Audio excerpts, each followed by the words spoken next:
Hi, Rosie. My name is Nicolette. I am the creator for the podcast titled You're Worthless. Read that again. Juxtaposition of your very soul. First off, thank you very much for saying yes to be interviewed today. And it's actually such an honor to have a veteran from the corporate world who is a woman, because I myself am still working 9 to 5 besides doing this podcast. So I think there's a lot for people like me to learn from experts such as yourself. So thank you. Also, my ritual. I'd like to give our listeners today a bit of introduction of my guest before we dive into the business. Sounds good. Right. Let's do it. Yeah, and I'm gonna repurpose. I'm gonna use the things that you have actually prepared in Podmatch. I think they're really good. So okay, so hi listeners, we have Rosie Zilinskas. I hope I pronounced that correctly. Yes. Okay, today with us. So, if you are a corporate woman feeling stuck in your career, this episode is for you. Our guest today, Rosie, is a 30-year corporate veteran, is here to reveal powerful principles to help you unlock your leadership potential and advance in your career. Rosie's mission is clear: eradicate the gender gap by empowering women in their careers. So, Rosie, welcome.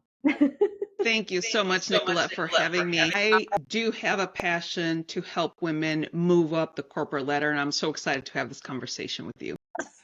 Thank you. Thank you. Likewise. So let's take down memory lane for a while.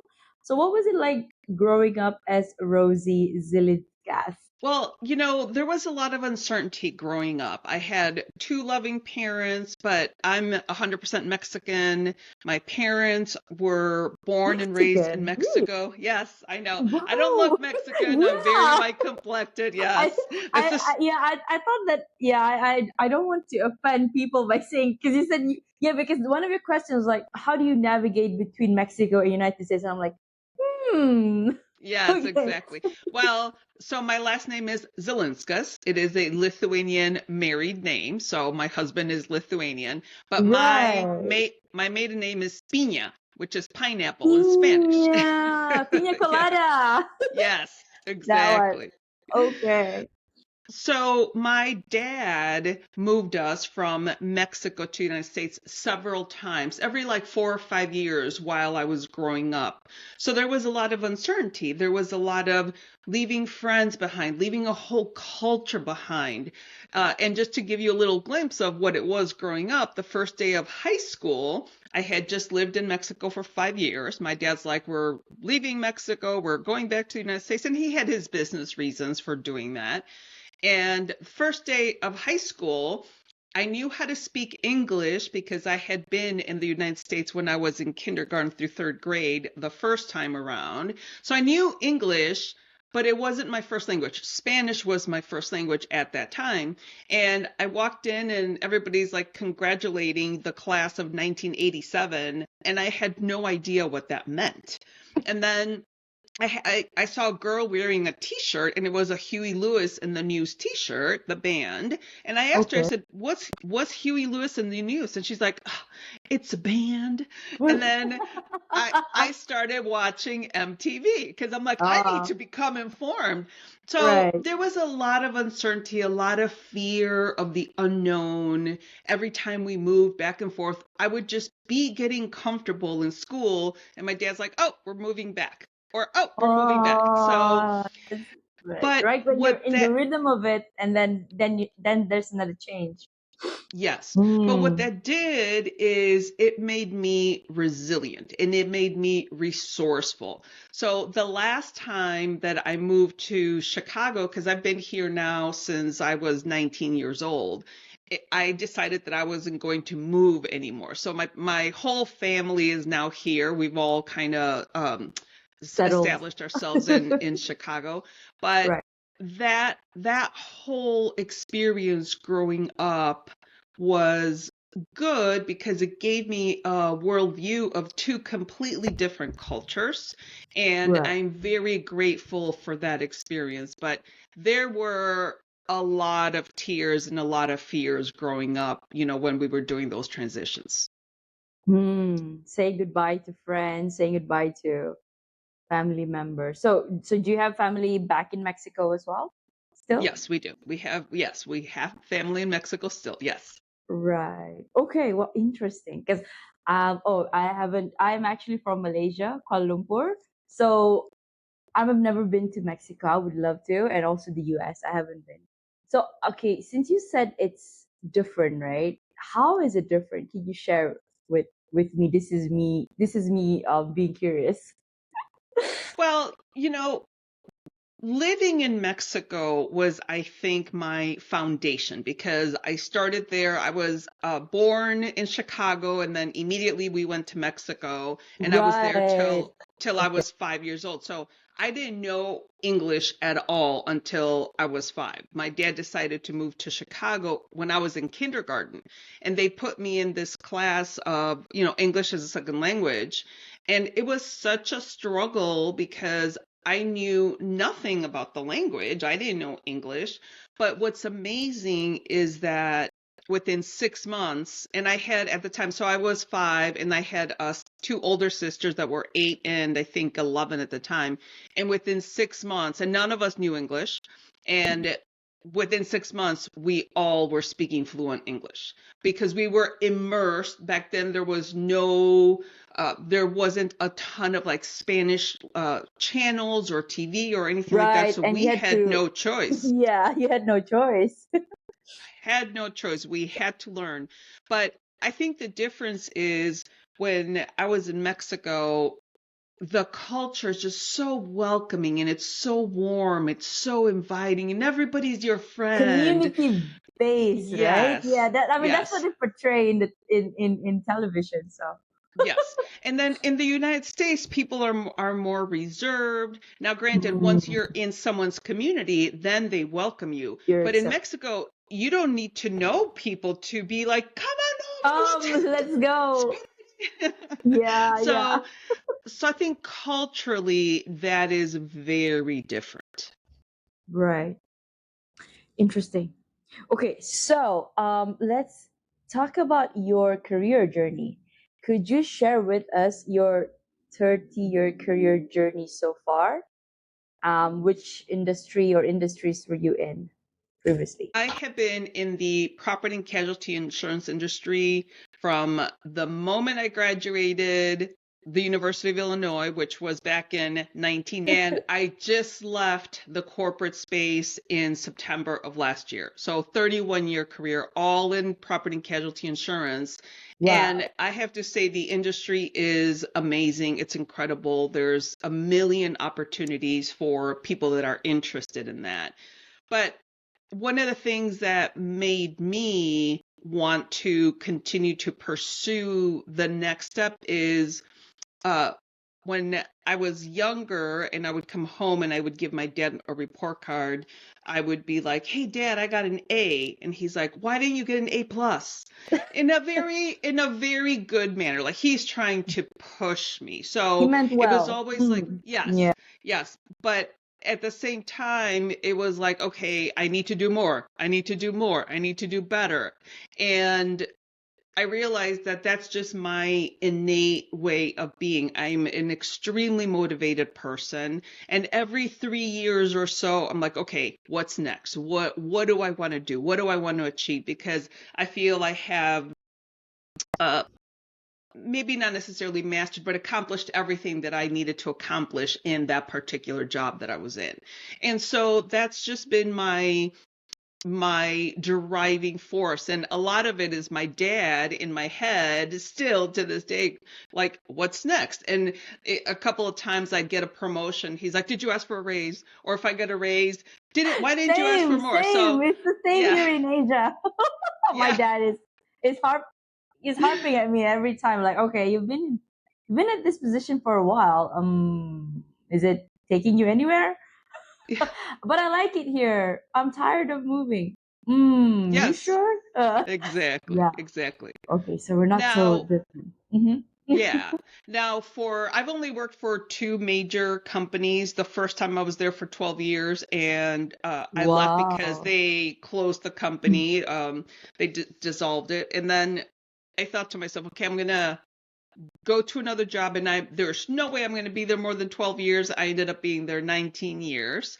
But Wow. I think my journey within this last company, I was promoted 5 or 6 times throughout my tenure there. So there is definitely opportunity. And one of the things that I want to make sure that women know is that you actively have to work on your career. When you kind of sit back and let your career on autopilot, that's when you feel stuck. That's when nothing is happening. So we as women take care of everybody else, and then And we we're are the the last one. last people that that we take care of. But we have to be very intentional and take care of our careers, because there's a statistic. A psychologist by the name of Robin F. Goodman discovered that girls' confidence peaks at age 9, like 9 years old, which is such a tragedy. It's just Meaning, so sad. so does that mean that if it peaks at 9 and then it only declines afterwards, or it plateaus? If you keep So, on, if you replenish your knowledge, keep yourself, stay on top of whatever that's happening, and then that's when that can. Oh, okay. Now I'm getting it. Okay. Oh, that's bad. yeah. That is That's bad. bad. So yes, the confidence is just kind of there. And then further research shows that it's not until your late 20s or early 30s that you realize, okay, I'm in a job, I want to do more, I want to, advance in my career. That's when you pick back up working on your confidence more intentionally, because you want those opportunities. And interestingly enough, I talk to so many women that do feel that they're stuck in Mm. their careers. And throughout my career, I discovered that how I got unstuck, and I'll explain to you how I kept myself stuck. The way I got unstuck is by actually working on my career, by creating what I call a custom career roadmap. But at 40 years old, I was a high performer, and I was literally sitting at my desk and I'm thinking, okay, any day now, somebody's going to notice my hard work. And Nicolette, nobody ever came and noticed my hard work. It wasn't until I actually went to talk to somebody and said, hey, you know what? I'm interested in moving into a management position. And then the response that I got was, really? And I'm like, yeah, really? What do you mean, really? And they're like, well, you I'm never said waiting. anything. And to their point, they said, you never said anything. And I'm like, Oh. oh my gosh, how could I have never said anything? And that moment Oh, yeah. changed my life. And that's why I'm Mm. doing the work that I'm doing today, because especially younger women, that's when I am a high performance coach, and I love helping younger women. Now, I could help women that are in the executive niche already, but that's not my passion. There's plenty of coaches that help executive women. My specialty, my passion lies in helping those younger women that are stuck and they don't know why. And I can pretty much guarantee you that they're stuck because they're not actively and intentionally working on their careers. And what's interesting is that, like me, I was holding myself back by not asking for what I wanted, by not feeling confident enough that I deserve that next opportunity. And we have to understand what we want before we can explain it to somebody else. But once I went and I said something, the next time that I went to apply for my executive vice president position, I did it completely different. I started campaigning for myself. I started Ooh, talking to anybody and everybody that would listen. I asked people, hey, how did you make it to your executive position? What did you right. do? Who did you speak to? And I started gathering and compiling all kinds of techniques and processes that people need to do in order to become career ready, meaning that when that next opportunity comes your way, you are ready and you are going to more than likely going to be the best candidate because you've been working on your career intentionally, and that brings confidence. So by you working on your career intentionally, you become more confident, and that's when things finally start happening. And you have to believe that you are worthy and deserving of that opportunity before anybody else believes it, right? So That's that's a true. little bit about me. Wow. I mean, the questions that I'm going to ask are actually a little bit of all those things that you said, but let's dive deep into each one of them. So, okay, you just said this one earlier, but why is it important to have a career roadmap?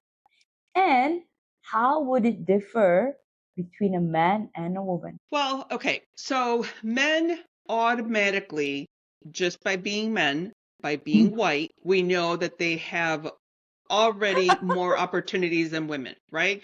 And it's so funny because my husband and I have this conversation. He's a Lithuanian. He was born and raised in the south side of Chicago, and he's like, I grew up with nothing. How can you say that I had advantages? I'm like, from the second you were born a white male, you automatically had advantages. And so, he's Yeah. like, I need to debate that. I'm like, I can show you the statistics. It shows how many white males have opportunities in C-suite positions or executive positions versus white females. How many black males versus black females. I mean, the data is all there, but Yeah.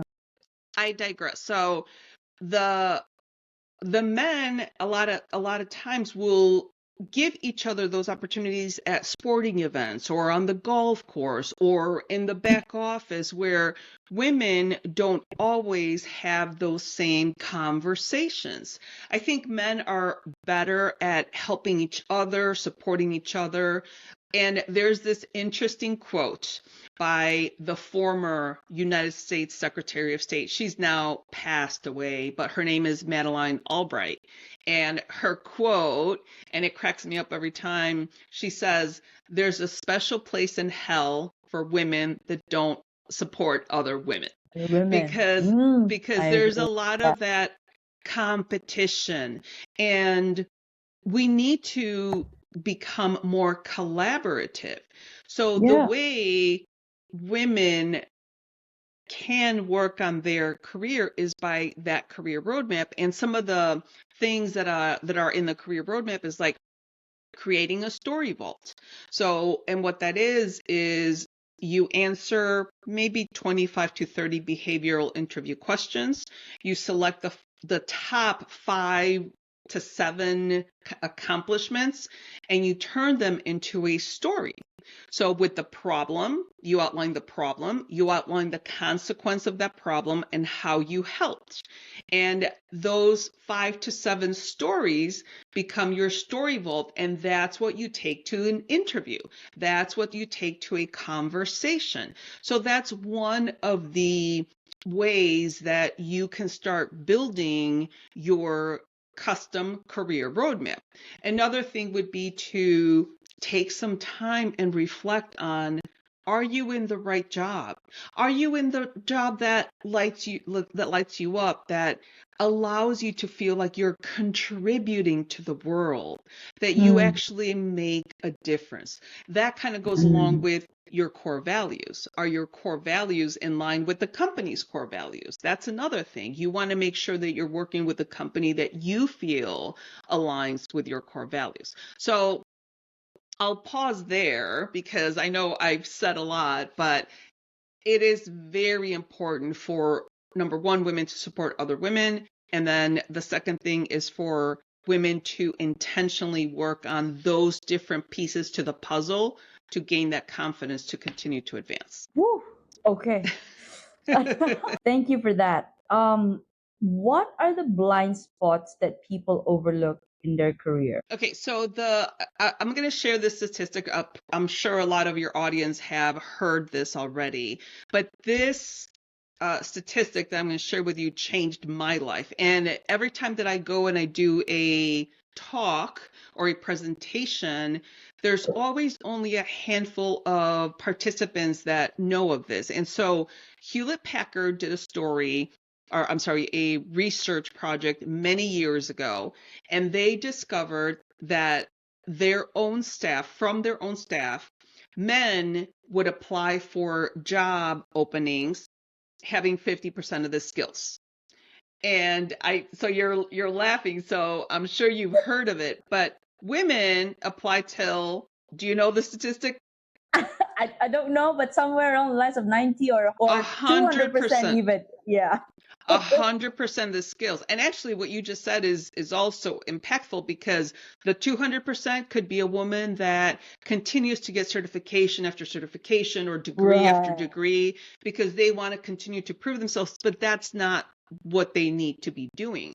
What they need to be doing is applying for that job, because when you wait to apply for a job till you have 100% of the skills, two things happen. The first one is the job's long gone by the time you have all those skills. And then the second thing is you're overqualified, and nobody's going to hire you when you're overqualified.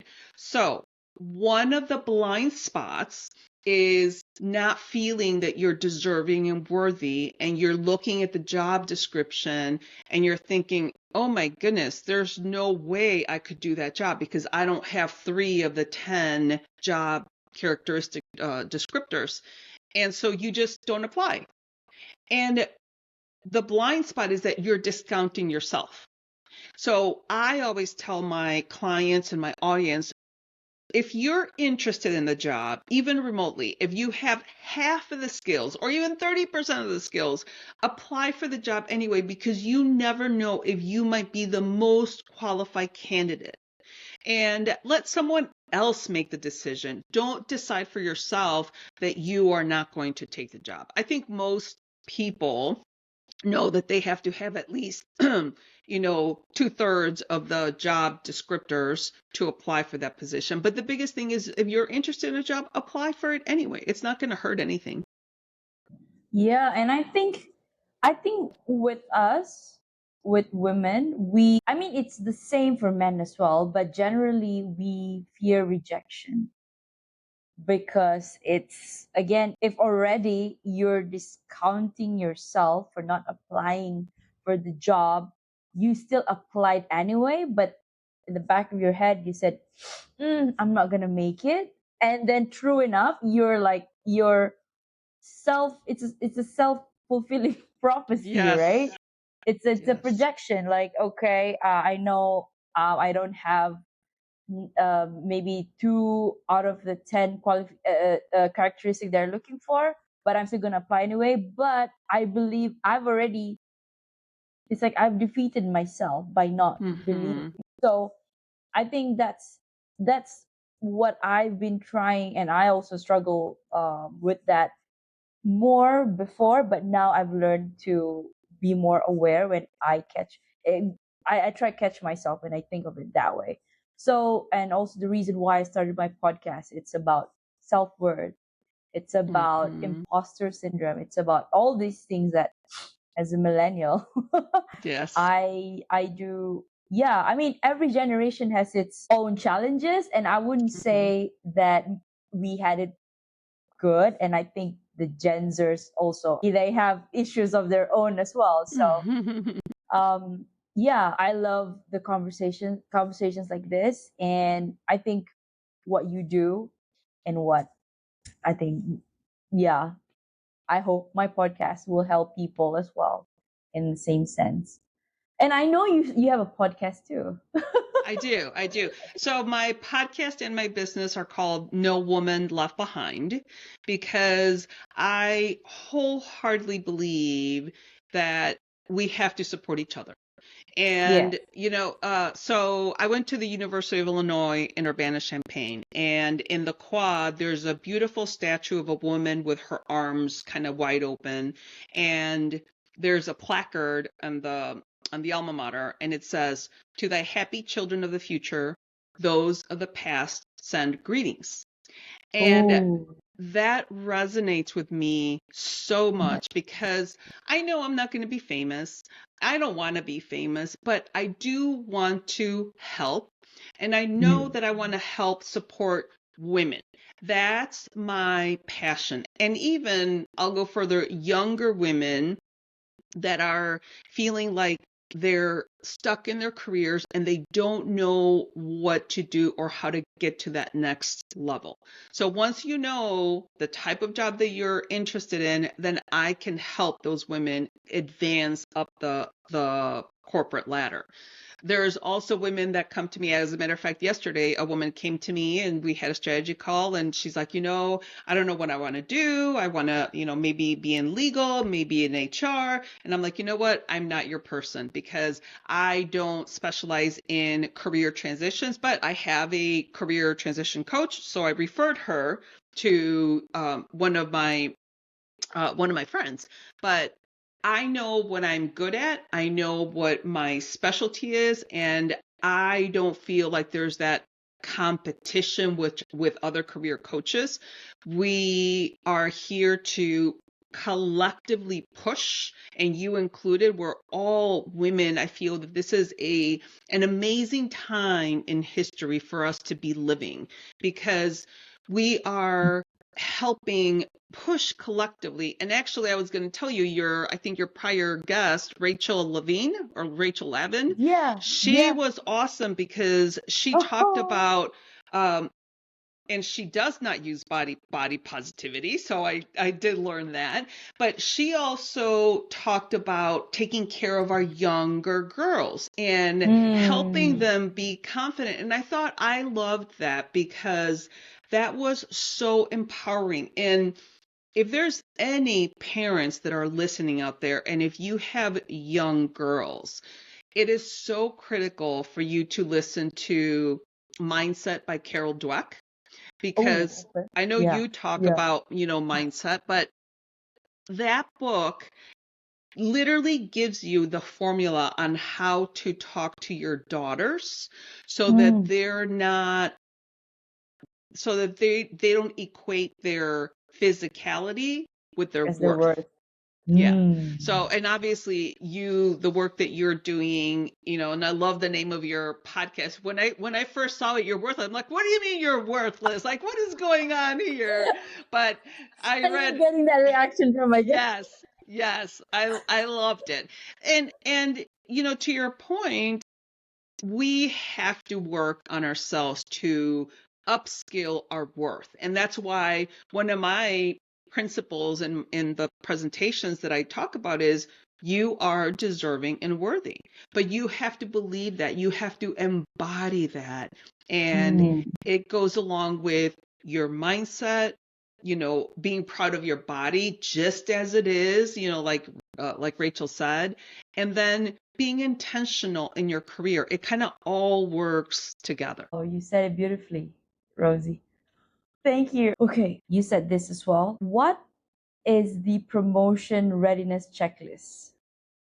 I think The you said promote it, but can we go through well one by one? And how would sh- it help a woman in corporate? Yeah, so the promotion readiness checklist is a checklist that I have on my website. My website is No Woman Left Behind, and it's No. right on my homepage.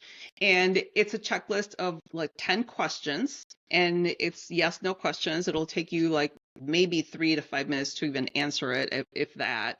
But those are the pieces to the puzzle that you need to work on in order to understand how ready you are when that next opportunity shows up. So, how ready are you to be promoted? So, it will go through things like, do you know your big why? Do you know your core values? Obviously, is your resume ready? because if you're looking for a position and your resume is not ready, then you're already behind the eight ball. Do you have a story vault, which I talked about earlier, where you answer all those questions and you come up with, 5 to 7 stories. So it's a series of questions such as those that will give you an idea, and it'll give you a score. So if you're like 0 to 4, you definitely need help. If you're like 5 to 7, you're doing an okay job. And if you're 7 and higher, then keep doing what you're doing. You're doing great. It's just a matter of time. But in any of those situations, I invite people to have a strategy call with me, because I'll spend an hour with them and give them ideas. We'll go through that promotion readiness checklist, and then I will tell them these are the things that you need to focus on. One of them is getting advice. And what I mean by that is, do you talk to senior leaders in the organization and ask them, hey, what is it that you do? What made you successful? Because I think this is one of the things that you asked Rachel as well is, okay, well, if you don't know what to do you just kind of like figure it out on your own, or do you seek help? Well, you seek help. You go, you listen to podcasts, you read books, you talk to people, and for every one person that you talk to, you will get one little golden nugget of advice that you're going to be able to incorporate into your Yeah. day to day, and you're going to know what you need to develop. Another one is I am a certified Colby consultant, and it's an assessment such as Strengths Finder or the DISC, or one of those many assessments. And Right. this assessment talks about how you instinctively use your skills. So you could be a person that is really good with facts and spreadsheets, and that's your specialty. But they have you in a marketing position where you have to come up with big ideas and things like that. So those two do not correlate. Jive. Yeah. But if you don't know what your skills are, again, similar to the Gallup Strengths Finder, then you might be in the wrong position. Mm. So those are all different pieces of the puzzle that are part of that promotion readiness checklist, and it will give you a good idea as to where you are in your career journey. Oh my God, Rosie, I think a light bulb just click inside my head. You just said something, that golden little nugget, because right now I'm in a company where it's how do I think, okay, a bit of context. The last 2 years, it's a very operational base team, but when they hired me, because I came from a consulting background, so of course operations and consulting, they don't really go hand in hand. So but they hired me anyway, which I'm very, very grateful. So when they hired, there was a lot of realigning as to what I should do, because most of the people, the management in that team, they were very much, like I said, operational, and that wasn't my biggest strength. And I had to find my footing, I think, the last years. And to be honest, they tried putting me in projects which I wanted to execute based on what I feel that it should go. But again, in any organization, change is the most difficult thing to be implemented. Therefore, coming from consulting background and going into the commercial side, reality hit me hard. So it's like consultant, fine. You get your fee from your client, and then clients see if they're gonna implement it. No matter how good your strategy is, if they don't, maybe it gets bought the first stage, and then the implementation second stage, it died down. So I learned it the hard way. But where I'm coming from is that, thankfully enough, I think one of my bosses, they sort of recognized where I stand. It's like, I'm good in communicating, I'm good in collaborating with people. Therefore, they said, okay, maybe because it's a new shared service center, let's put you in the culture shaping role. right? Of course, it's not literally just culture 100%. Some will be operations to make you so that you're still in touch, but then you do this culture. This would be your main focus. So I was like, maybe I should position myself as there's no chief culture officer yet. Why don't I elect that? I mean, it could be that I tell it to them, but maybe I keep it. I believe that I embody that first, and then start doing things, or yeah, just to that showcase that, and then slowly come up to them. This is your chief culture officer talking. I mean, Yeah. I'm just thinking outside of the box right now. It's like this is me thinking out loud, but okay, maybe I'll position myself as that. Thank Yeah, you. I think that that would be fantastic. And that's one of the pieces of believing that you're deserving and worthy, right? Again, to the name of your show, but believing that you can actually do what you dream of is just so important. Thank you, Rosie. I just had yeah, I'm gonna write that on my vision board so that when I wake up, I was like chief culture officer. Yeah, nobody's Yeah. gonna. Yeah, you know what? Yeah. That's awesome. Well, Wow. good. Thank you, Rosie. Okay, so I want to go back to your 30-year career journey. So I mean, loyalty is definitely there for you. But I want to hear your thoughts about people, younger, male, female, that actually jump because of progression, right? They want to go for higher increment, better job position. What are your thoughts on that? 100% support it. I Okay. do feel that had I been more Aggressive. deserving, not Oh, okay. aggressive, more deserving and worthy, if I had embodied that at a younger age. Now, granted, I had a little bit of a 4-year kind of pause in my career because I went through a really bad divorce, and so kind of life Like, derailed me a little yeah. bit. Don't worry. But Yeah, me too. 2 years. yeah, One of the impetus for the podcast as well. yes, The last four exactly. years.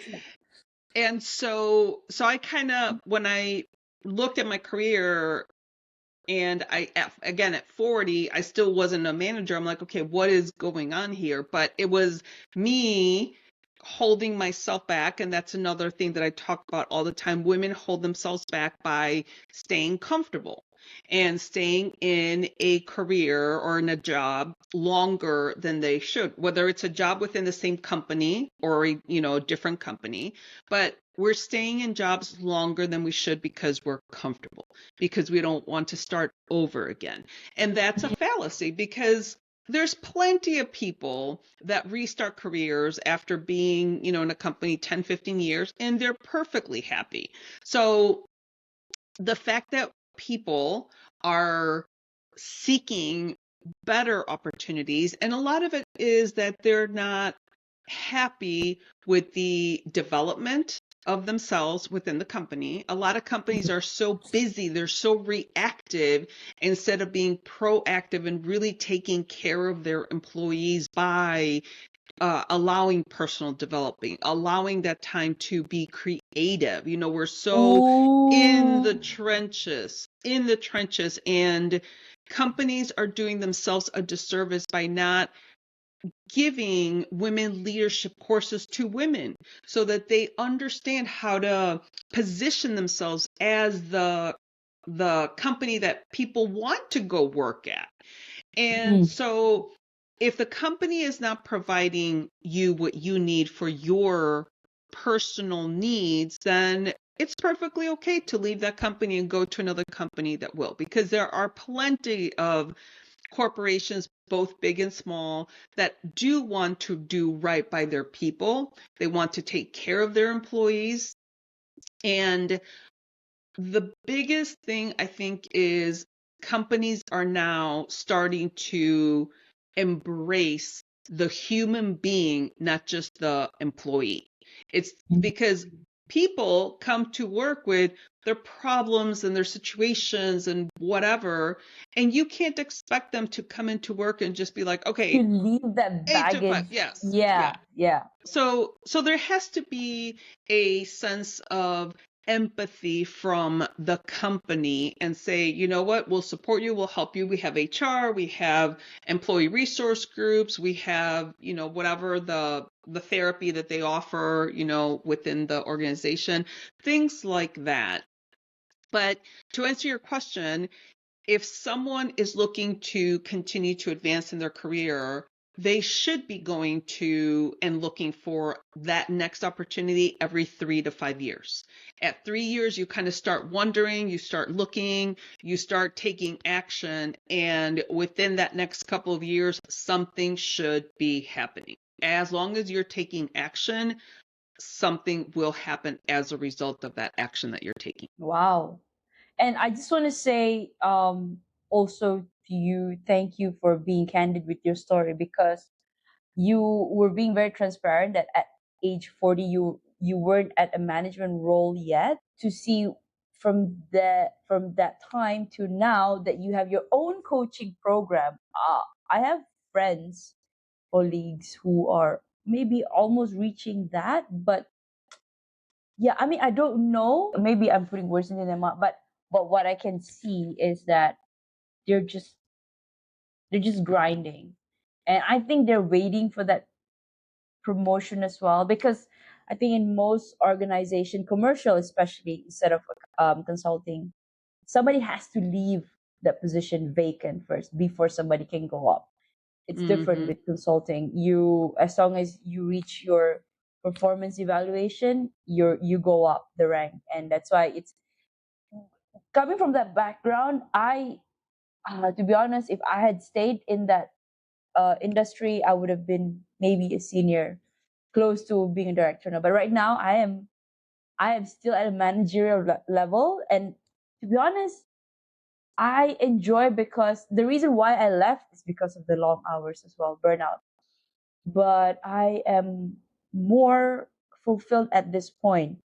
And like you said, coming back to what you said, that company, if the company does give you that leeway or space for you to be creative, I think it's all the more reason one will stay and continue to serve, and therefore show their loyalty, right? And Absolutely. yeah, because And yeah, sorry, you And were I was saying. just going to say, by the way, if companies take care of their employees, kind of like you just said, that you're fulfilled and you're happy where you are right now, the company's productivity goes up 14% just by Hmm. having their employees be happy and fulfilled in the careers that they're doing. It's when the careers are, or when the individuals are not engaged and they're bored and their days are long and they're, that old term quiet quitting, all that stuff. It's like there's something wrong. If you are not engaged in your work, that in the work that you're doing right now, something is wrong. Whether it's you, that you're not really trying, that you're not seeking other opportunities, that you're not talking to your manager saying, hey, this isn't working for me.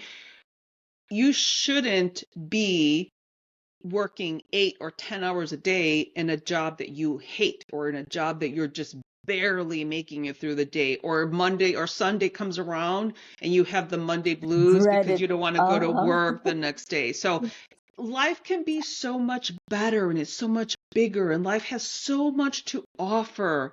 But you have to go out and grab it, right? You have to go out and seek that opportunity and work on yourself and develop your skills. And I'm not saying that this is easy. I'm not saying that it's going to happen overnight. It's a process, it's a journey, but that's what you get to do. You get to enjoy the journey and you get to discover what you like and what you want to do and what career, what are the possibilities. And that's what I love talking to people about, because there's so many things that people can do to create that custom career roadmap. And I call it custom because it's custom for each individual, right? It's like you have to be able to have a plan.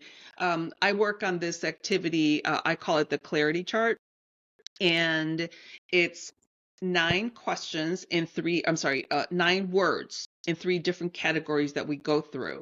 And at the end of the conversation with my clients, I say, okay, so these 9 words are now your guiding light. It's your North Star.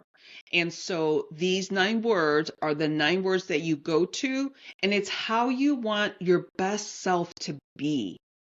And when you have a problem, a situation, you're wrestling with something, you go back to those 9 words and you think of these 9 words represent my best self.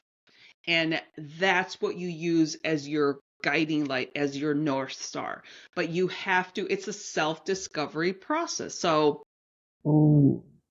yeah, I'll pause there. I know I I've said love a that. lot. I love that. Wow. Yes, yes. I mean, I echo that 1000. It's everything that I stand for, and Mhm. it's, yeah. It's taking a few seconds here to make sure I'm internalizing everything. Thank you, Rosie. Thank you. Okay, so let's pivot to a self-worth question, like I always do with all my guests. Question for you is, in your opinion, what is self-worth and how does it differ from self-esteem? I think there's an internal and an external. Mm, I think we confuse self-worth and self-esteem. So self-esteem, I think, is more internal, where you need to believe in yourself. And the self-worth, we almost equate it with external, achievements, yes, accomplishments, yes, accolades. external achievement. So, but whether it's self-esteem or self-worth, and again, I'm going to go back to, you must believe in yourself. You must believe that you are deserving and worthy of all the good that's coming into your life, into your world.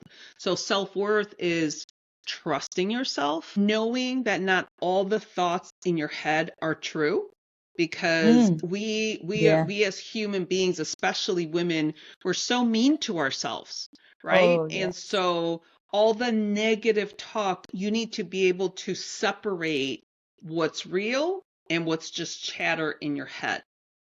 And when you're doing all that, you start understanding and acquiring higher and higher self-worth so that you love yourself unconditionally. That's what I think self-worth is. Loving yourself unconditionally. Beautiful. And if somebody doesn't do that, just cut them off. Yeah. Yes. Okay. What is your heart's greatest wish, Rosie? My heart's greatest wish is that all people on earth would have the same opportunities, Oh, because we talked about, the difference between men and women, white and that is black, so and, beautiful. but Powerful. gosh, if we could just all be on the same level, and if we could just all have the same opportunities that everybody deserves, our world would be an incredible place to live. I felt that. Thank you. Do you have a mantra that you live by? No woman left behind. That's my mantra. I believe in women supporting women. I believe in elevating women. I believe in encouraging women and helping them understand and realize that, again, they are deserving and worthy. So no woman left behind. Do you have anything that keeps you up at night? Or do you sleep well? You know, I'm a pretty good sleeper. I go to sleep pretty quickly. Like my head hits the pillow and I'm pretty much out. But I do worry about, the state of the world. However, I don't listen to the news Me too. intentionally, Yeah. because it's Yeah. all negative. And, people might say, well, that's irresponsible, you're not informed. But 99% of the news that I hear is all negative. And I will I'll get my news from my husband or my sisters or my family, whatever. But I really do believe that I protect my spirit and my soul so that Yeah. I'm not bombarded with so much toxicity. Mm, So I also do a lot of meditation, a lot of personal lovely. growth, personal development. I'm trying to get my mindset in a good place. So I make sure that I have my morning routine, my evening routine at night. And I haven't always done this, but I'm really trying to focus on reading a physical book instead of being on my phone so that my brain can kind of turn off and detach from the electronic leash that we have nowadays. But yeah, I sleep pretty well. What's your morning routine and night routine So like? morning routine, I usually wake up around 5:30, and I do my meditation in bed because that's my state where I'm still kind of, in and Like, out. yeah. So yeah, I do my meditation. I do always 30 minutes of movement, whether it's, the TRX or stretching or Pilates, some kind of movement. I Wow. always do my bulletproof coffee, and I, I sit in my beautiful, comfortable yellow chair and I do some journaling and I do some gratitude. And Wow. then I get ready for the day. And I try not to, during that whole time, I try not to look at my Look at your email or phone. social media or anything. I mean, I look at my email because I do the workout on my phone. I'm sorry, I look at my phone because I do the workout on my phone. But I don't check email anymore. I don't check social media. I turned off all, I should say 95% of any notifications. I get no notifications on my phone. I'm trying to be very protective of my mindset first thing in the morning. And then at Mhm. night around 9 o'clock, I just, I go upstairs and I start getting ready for bed. I get in bed and reading is kind of my winding down activity. And yeah, so that's my morning and my evening routine. Wow. So 9, 10, 11, 12, 1, 2, 3, 4, 5, 8 hours. And you've maintained this lifestyle for so many years already. I have. I mean, I haven't always done the journal, like the journaling, for example, kind of fell off the wayside in the fall because I had COVID and I was sick and Oh, we had a sorry bunch to. of stuff going on.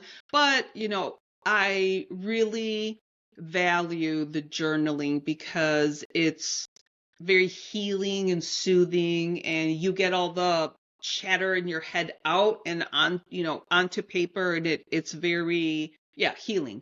That's the best word. One thing I noticed with every guest that I speak, especially when they're coaches, they have to have a morning routine that they stick by and night routine, and it's proven, like, because you need to teach people something, you yourself will have to have that kind of routine and structure. And again, yeah, I just started my morning routine.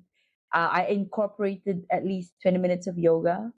So I did that in 2022, but I kind of fell off 2023. So now I'm back at it again.